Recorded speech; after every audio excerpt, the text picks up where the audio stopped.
When Judge Anthony Trenga issued a stern warning to Pam Bondi, threatening her with jail time, no one expected she would be the one to ignite chaos inside the courtroom. But what Bondi revealed next didn't just suffocate the atmosphere, it sent shockwaves across the nation. Before we dive into this explosive courtroom drama, comment where you're watching from, and don't forget to subscribe so you never miss a breaking story. Inside the federal courthouse in Alexandria, tension hung thick in the air. Courtroom 14A was packed, its silence brittle as Judge Trenga entered. At 63, he embodied cold authority, known for his hardline stance in political trials. But this morning, something was different. An uneasy stillness hinted at an approaching storm. Then, the door opened again. Pam Bondi stepped in, exuding unshakable confidence. A seasoned political warrior and former Florida Attorney General, Bondi, one of Trump's fiercest allies, wore a tailored Navy suit and a calm expression. She wasn't just a defense attorney. She was the center of this legal battlefield. Outside, the streets swarmed with protesters and media. Inside, every seat was filled. All eyes were on the looming confrontation between two forces, law, power, and political destiny colliding. Judge Trenga struck his gavel. "This court is now in session," he announced. His gaze locked onto Bondi, sharp, suspicious. "Today we'll hear the defendant's motion to dismiss the indictment. Ms. Bondi, you may begin, but be warned, this court will not tolerate theatrics." Some reporters exchanged glances. Bondi offered a small, confident smile. She stepped forward, placed her documents with calm precision, and began. "Your Honor, the defense moves to dismiss the indictment on the grounds of serious flaws in the investigative process," she said, her voice crisp. "The prosecution has failed to provide sufficient evidence under Federal Statute 18 Section 1001 regarding the fraud allegations." She referenced Fourth Circuit precedent, stating charges must have a clear legal basis to avoid infringing on a defendant's rights. Trenga leaned forward, frowning. "Ms. Bondi, are you turning this trial into a political spectacle?" he snapped.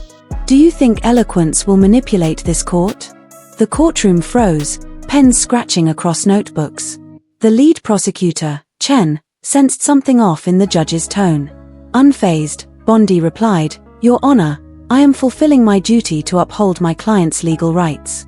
My arguments are grounded in law, not emotion or politics." Judge Trenga clenched his jaw. "What you call flaws are trivial. This court won't be stalled by such maneuvers." Bondi remained composed. "If the court deems them insignificant, I respectfully request a closed hearing to present further evidence concerning the integrity of this process." A quiet murmur spread.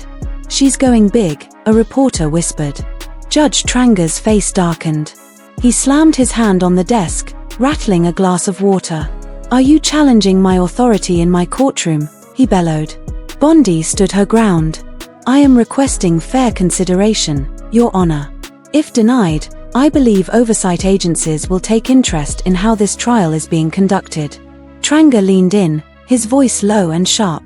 "Your request is a clear attempt to disrupt proceedings. Should I consider this contempt of court?" Bondi answered calmly, "Under Federal Statute 28 Section 144, if there is evidence of judicial bias, a judge must recuse themselves. I have reason to question the fairness of this trial." The courtroom buzzed. Reporters scribbled frantically. Trenga's face turned purple with rage. "You're going too far," he shouted. But Bondi remained firm.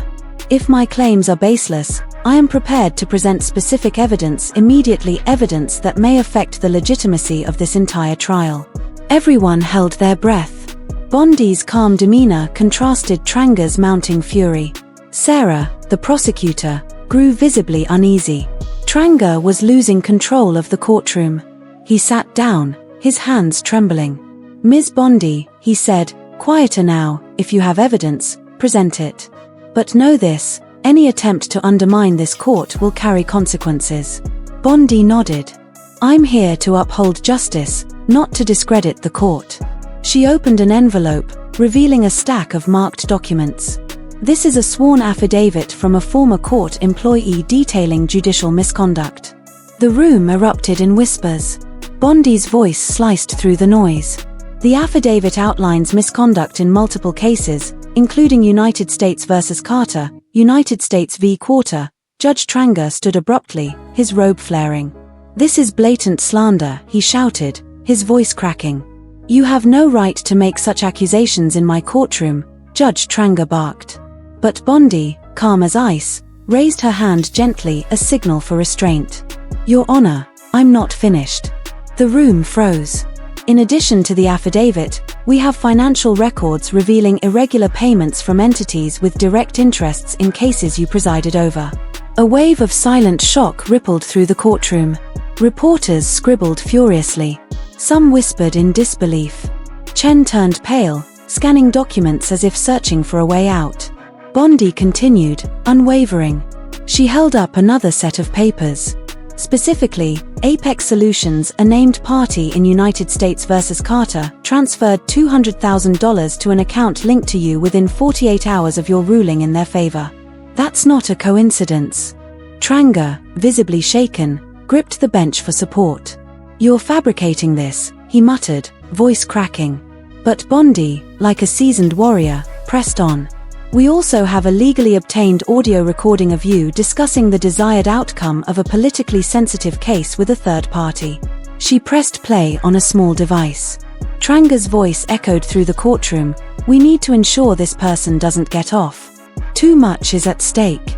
The silence that followed was suffocating. Chen rose, trembling.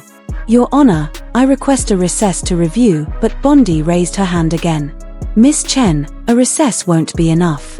This evidence has already been submitted to the Department of Justice, the FBI, and the Fourth Circuit Court of Appeals. The integrity of this courtroom is no longer presumed." Trenga slumped into his chair, hands covering his face. This can't be happening," he whispered. But Bondi wasn't finished. She placed another document on the podium. "In United States v. Nguyen, you denied a routine motion for a trial delay, leaving the defense unprepared. The Court of Appeals overturned your decision, labeling it a gross abuse of power." Reporters were stunned. Some murmured, "She's destroying him." Chen, clearly rattled, whispered to an assistant. Bondi continued, "Your actions don't just violate judicial ethics, Your Honor. They suggest criminal conduct. Evidence shows coordination with outside parties to influence verdicts, directly undermining the right to a fair trial." Trenga tried to speak. "You have no right, you can't," he stammered. But no one was listening. All eyes were on Bondi, standing firm at the podium. "I'm not here to accuse you personally, Your Honor," she said, steady and sharp. "I'm here to uphold justice. If this court no longer serves that mission, then it's up to people like me to step forward." In that moment, she recalled Trump's private words, "Pam, you're the only one I trust to uncover the truth." Chen bowed her head, shaken, realizing that every ruling under Trenga was now under a microscope. Bondi locked eyes with the judge. "Your Honor, I move that you recuse yourself from this case. And I believe investigative agencies will soon make that necessity undeniable." The silence was electric. Trenga, once the embodiment of authority, now sat hunched ashen, trembling, gripping the bench like a man clinging to what little power remained. Suddenly, the courtroom door burst open. A sharp clatter turned every head. A woman in a black suit, silver-streaked hair pulled tightly back, walked in, flanked by agents. She moved with chilling precision. "I'm Special Agent Patricia Martinez, FBI Public Corruption Unit," she announced, flashing her badge. "We need to speak with Judge Trenga immediately." Gasps echoed. Reporters snapped to life, cameras flashing. Trenga's voice quivered. "This is a courtroom in session," he stammered, trying to regain control. Martinez ignored him. She stepped forward, holding up a federal document. "Judge Trenga, this is a warrant for your arrest. Charges include conspiracy to violate civil rights, accepting bribes, and obstruction of justice." The room erupted. Cameras flashed. Chen clutched her head in disbelief. Bondi, calm, stepped back from the podium as Martinez spoke again. "Judicial immunity does not cover criminal acts. We have evidence of bribes, biased rulings, and unlawful coordination with the prosecution." She paused. "You have the right to remain silent." The words struck like thunder. The Miranda rights echoed, not over a common criminal, but a federal judge. A bailiff stepped forward hesitantly, but Martinez waved him off. "Mr. Trenga, please stand and place your hands behind your back." Trenga rose like a man twice his age, robe hanging like a shroud.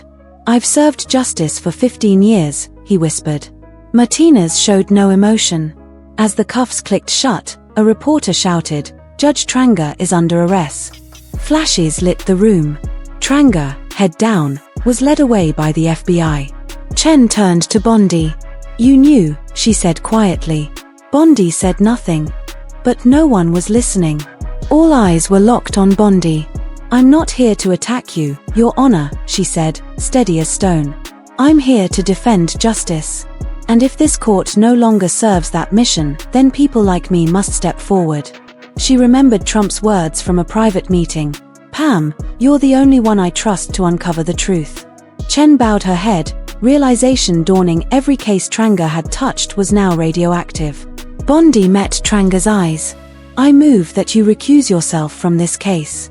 And I trust federal agencies will soon make that need official." Then, bang! The courtroom door flew open. All heads turned. A tall woman entered in a black suit, silver-streaked hair tied tight, flanked by agents. "I'm Special Agent Patricia Martinez, FBI Public Corruption Unit," she announced, flashing a badge. "We need to speak with Judge Trenga." Immediately. Gasps. Camera shutters. Frenzied reporters. Trenga tried to rally. "This is a courtroom in session." Martinez stepped forward, unfazed. "Judge Trenga, you are under arrest on charges of conspiracy to violate civil rights, bribery, and obstruction of justice." The room exploded in chaos. Chen clutched her head, frozen. Reporters shouted, flashbulbs blinding. Martinez continued calmly. "Judicial immunity does not shield criminal acts. We have proof of bribes, biased rulings, and improper coordination with prosecutors." She paused. "You have the right to remain silent." The Miranda rights rang out, not for a street criminal, but for a federal judge. A bailiff stepped forward, unsure, but Martinez waved him off.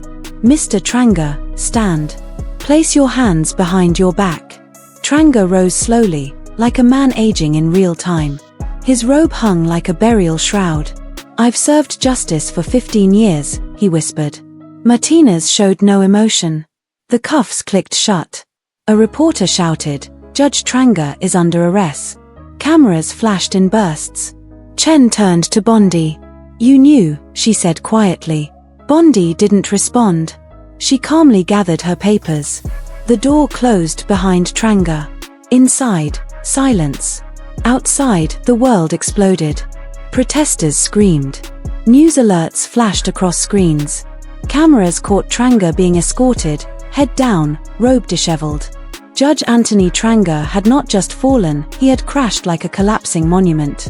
And Bondi, calm, relentless, exact, hadn't just won a case. She had rocked the system to its core.